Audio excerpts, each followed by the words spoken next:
जो दो लोग जेल गए हैं, फरत और फरमान, जो फाइक एनक्लेव में रहने वाले हैं। फरत और फरमान का बहुत महत्वपूर्ण रोल था अगले दिन सुबह वीडियो को सर्कुलेट करने में। जो सुबह 10 बजे एक वीडियो सर्कुलेट की गई कि किसी भी प्रकार का कोई कार्यक्रम वापस नहीं किया गया है और पूर्व निर्धारित तरीके से कार्यक्रम होगा, इस वीडियो को बनाने में और उसको सर्कुलेट करने में और लोगों को फोन कर करके व्हाट्सएप के माध्यम से ये अवगत कराने में कि भाई आपको इकट्ठा होना है। इसमें जो फरत नाम का व्यक्ति है जो जेल गया है, फाइक एनक्लेव का रहने वाला, और उसका लड़का फरमान, इन दोनों लोगों की बहुत महत्वपूर्ण भूमिका थी। ये ऑलरेडी जेल जा चुके हैं। ये बात भी इससे पूछताछ में हम लोगों के प्रकाश में आई है। जो और अभियुक्त पकड़े गए हैं उनसे प्रकाश में आई है और ये उनसे तस्दीक भी हुआ है।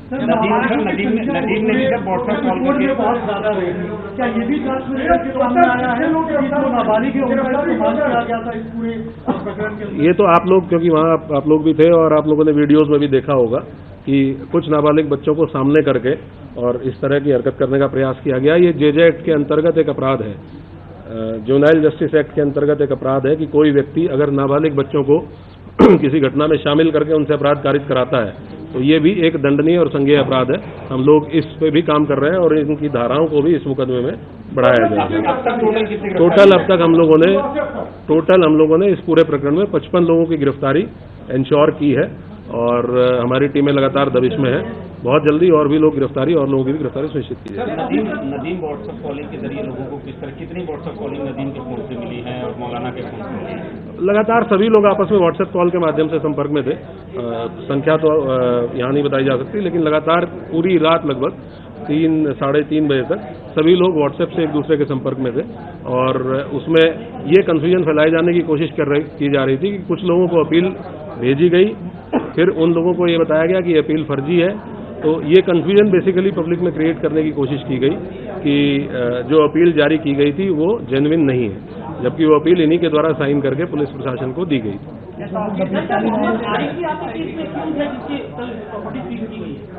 अभी इस नाम का कोई व्यक्ति हमारा नामजद अक्यूज नहीं है, ना ही इस नाम के किसी व्यक्ति को हम लोगों ने न्यायिक हिरासत में जेल भेजा है। बाकी जो अज्ञात व्यक्ति हैं उनके संबंध में पड़ताल और विवेचना हमारी की जाए।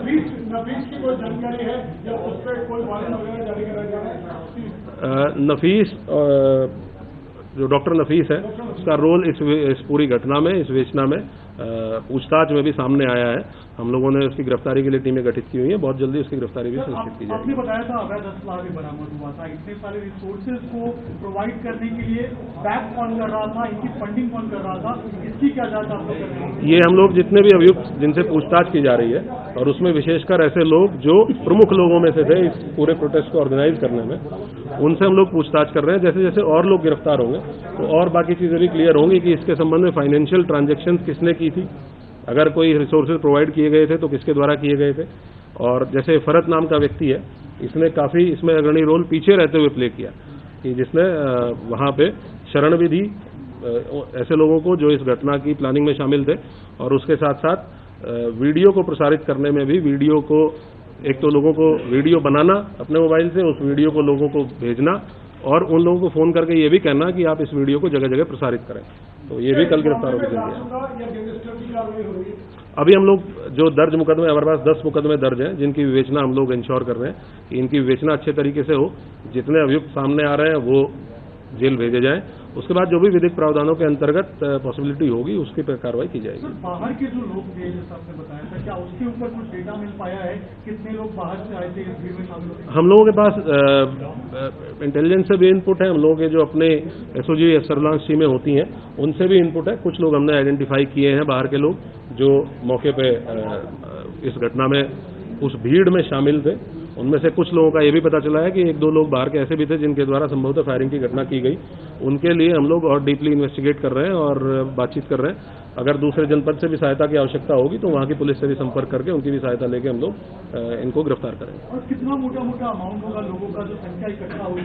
कितने लोग थे? ऐसा कहा जा रहा है 40,000 लोग उनको इकट्ठा करने की बात कही गई। नहीं, क्योंकि कहीं एक पॉइंट पर तो इकट्ठा हो ही नहीं पाए। जो हम लोगों की नाकाबंदी थी, हम लोग, क्योंकि हम लोग अवेयर थे पहले से ही कि इस प्रकार का एक प्रयास हो सकता है कि किसी एक पॉइंट पे बहुत अत्यधिक भीड़ की जाए, तो हमारी नाकाबंदी और बैरिकेडिंग शहर के चारों तरफ थी।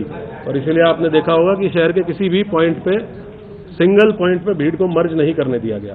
अगर भीड़ एक जगह पे मर्ज होती है तो वो भीड़ बहुत ज्यादा संख्या हो जाती है।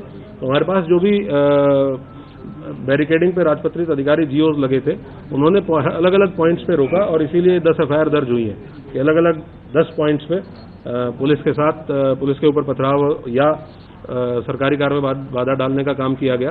तो इसीलिए इन 10 पॉइंट्स पे एफआईआर हुई है। सिंगल पॉइंट कोई ऐसा नहीं था जहां पूरी भीड़ को मर्ज करने को अलाउ करने दिया गया, और हम लोगों को ये बिल्कुल हम लोग दृढ़ संकल्पित थे कि किसी भी कंडीशन में इस भीड़ को हम किसी सेंट्रल पॉइंट पे, चाहे वो इस्लामिया ग्राउंड हो चाहे कोई और अन्य पॉइंट हो, हम सेंट्रल पॉइंट पे इस भीड़ को नहीं पहुंचने देंगे। सर, क्या इन्वेस्टिगेशन में ये भी निकल के सामने है पुलिस को टारगेट किया गया था? पुलिस के जो लोग घायल हुए हैं, क्या किसी जो एफआईआर है उसमें इस बात का मेंशन है कि पुलिस के ऊपर जब पुलिस ने रोका था तो पुलिस को उन्होंने कहा था कि तुम लोग पीछे हट जाओ, ऑर्डर पहले बहुत बुरा होगा, तो क्या पुलिस को टारगेट करने का इन्होंने प्लान किया था? ऐसा भी क्या? पुलिस तो विजिबल फेस है ही पुलिस, क्योंकि हर बैरिकेड पे पुलिस लगी हुई है। तो अगर कोई गलत काम करने जा रहा है, कानून तोड़ने जा रहा है, तो पहला फ्रंट पुलिस ही है जो उसको रोकती है। तो ऑब्वियस सी बात है कि अगर वो कानून तोड़ने का के लिए इच्छुक है या कानून तोड़ना चाहता है तो पुलिस जो सामने खड़ी है उसी को अपोज करेगा, और यही काम इनके द्वारा किया गया और हमलावर होकर किया गया। तो इसीलिए हम लोगों ने इतने कठोर कार्रवाई सुनिश्चित की। Thank you.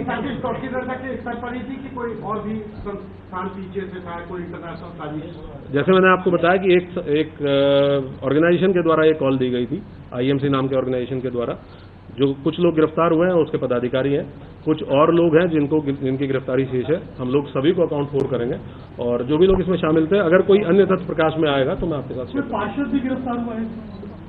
हाँ, एक अनीश सकलैनी पार्षद गिरफ्तार हुआ है। वो भी इनकी पार्टी का एक प्रमुख चेहरा था, अहम चेहरा था, और उसके द्वारा भी वो हम लोगों ने शेयर भी किया है कि उसके द्वारा भी रात के टाइम एक पर्ची सर्कुलेट की गई जिसमें लोगों से आह्वान किया गया कि अधिक से अधिक संख्या में इस्लामिया ग्राउंड पर पहुंचे। ये तो हम लोग इन्वेस्टिगेट करेंगे और इन्वेस्टिगेशन में जो भी आएगा आपके साथ शेयर करेंगे। टोटल आज 29 लोग हैं, 28 लोग टोटल गिरफ्तार किए गए। इसमें 15 है ना कोतवाली में, तो 14 सॉरी 14 एक 14 एक 15 है, बराबरी टोटल 29 लिखा हुआ है। नहीं, कुछ अभियुक्त ऐसे हैं जो दोनों मुकदमों में कॉमन है, तो हो सकता है इस वजह से प्रेस नोट में, क्योंकि दोनों अलग अलग थानों के प्रेस नोट है, तो ये हो सकता है कि दोनों के प्रेस नोट में आ गए। टोटल 55 अभियुक्त गिरफ्तार किए गए। 28 टोटल 55 अभियुक्त गिरफ्तार हुए हैं। आज से पहले तक 27 और 28 अभियुक्त टोटल 55।